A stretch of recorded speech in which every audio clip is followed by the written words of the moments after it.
माझ्या आईला पिवळा रंग आवडतो, मग तिचा स्वभाव काय म्हणायचा? आता हे बघ, तुझ्या आईला पिवळा रंग आवडतो कारण तिचा स्वभाव सगळ्यांना मदत करणार आहे.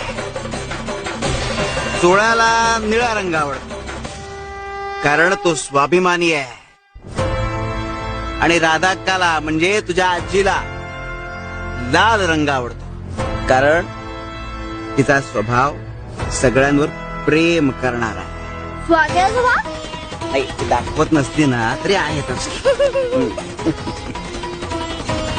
लाल रंग जसा प्रेमाचा आहे तसाच तो तापट स्वभावाचा पण आहे बर का.